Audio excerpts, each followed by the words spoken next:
নমস্কার। শ্রীমদ্ ভাগবত গীতা দ্বাদশ অধ্যায় ভক্তিযোগ শ্লোক 12। শ্রেয় হি জ্ঞানমভ্যাসজ্য জ্ঞানাধ্যয়নং বিশিষ্যতে ধ্যানাৎ কর্মফল ত্যাগস্তা গচ্ছন্তিরনন্তরম। অনুবাদ: তুমি যদি এই প্রকার অভ্যাস করতে সক্ষম না হও তাহলে জ্ঞানের অনুশীলন করো। জ্ঞান থেকে অবশ্য ধ্যান শ্রেষ্ঠ এবং ধ্যান থেকে কর্মফল ত্যাগ শ্রেষ্ঠ, কেননা এই প্রকার কর্মফল ত্যাগে শান্তি লাভ হয়। তাৎপর্য: পূর্ববর্তী শ্লোকগুলিতে উল্লেখ করা হয়েছে যে ভক্তি দুই রকমের, বৈধি ভক্তির পন্থা এবং পরমেশ্বর ভগবানের প্রতি আসক্তিজনিত প্রেম ভক্তির পন্থা। যারা কৃষ্ণ ভাবনার আদর্শ অনুসরণ করতে অসমর্থ তাদের পক্ষে জ্ঞানের অনুশীলন করাই শ্রেয়, কারণ জ্ঞানের মাধ্যমে তারা তাদের যথার্থ স্তর সম্বন্ধে অবগত হতে পারেন। জ্ঞানের প্রভাবে তারা ধীরে ধীরে ধ্যানের স্তরে উন্নীত হতে পারে এবং ধ্যানের প্রভাবে ধীরে ধীরে পরমেশ্বর ভগবানকে জানতে পারে।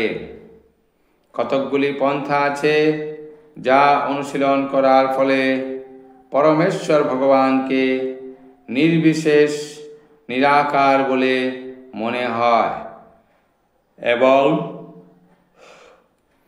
সেই প্রকার ধ্যানের পন্থা প্রয়োজন হয় তখনই যখন কেউ ভক্তিযোগ অনুশীলন করতে অসমর্থ হন।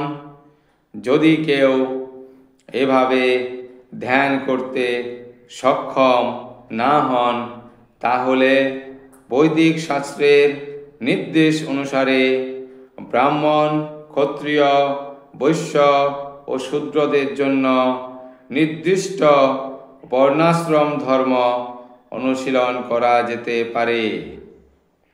সেই সম্বন্ধে ভগবদ্গীতার শেষ অধ্যায়ে বিশেষভাবে বিশ্লেষণ করা হয়েছে, কিন্তু প্রতিটি ক্ষেত্রেই কর্মফল ত্যাগ করতে হয়, অর্থাৎ কোনো সৎ উদ্দেশ্যে কর্মফল নিবেদন করতে হয়।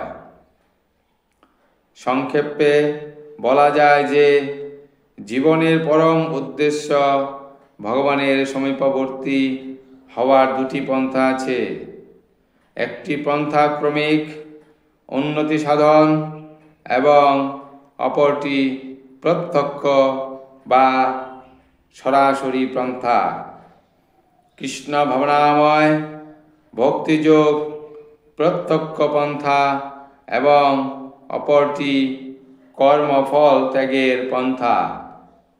এভাবে কর্মফল ত্যাগ করার ফলে জ্ঞানের স্তরে উন্নীত হওয়া যায়, তারপরে ধ্যানের স্তরে, তারপরে পরমাত্মা উপলব্ধির স্তরে এবং সবশেষে পরমেশ্বর ভগবানকে উপলব্ধির স্তরে।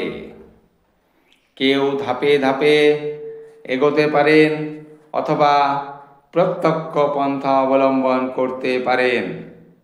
প্রত্যক্ষ পন্থাটি গ্রহণ করা সকলের পক্ষে সম্ভব নয়, তাই ক্রমিক উন্নতির পন্থাটিও মঙ্গলজনক।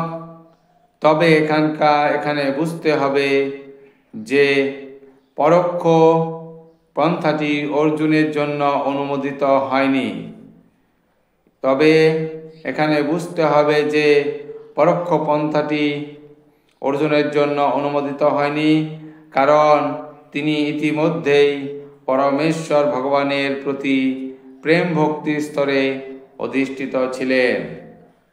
যারা সেই স্তরে অধিষ্ঠিত নন তাদের জন্যই কেবল এভাবে বৈরাগ্য, জ্ঞান, ধ্যান, ব্রহ্মোপলব্ধি, পরমাত্মার উপলব্ধি আদির মাধ্যমে ক্রমিক উন্নতির নির্দেশ দেওয়া হয়েছে।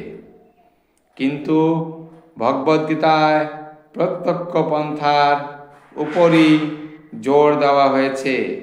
প্রত্যেকেই প্রত্যেক পন্থা অবলম্বন পূর্বক পরমেশ্বর ভগবান শ্রীকৃষ্ণের চরণে সর্বতভাবে আত্মনিবেদন করার উপদেশ দেওয়া হয়েছে।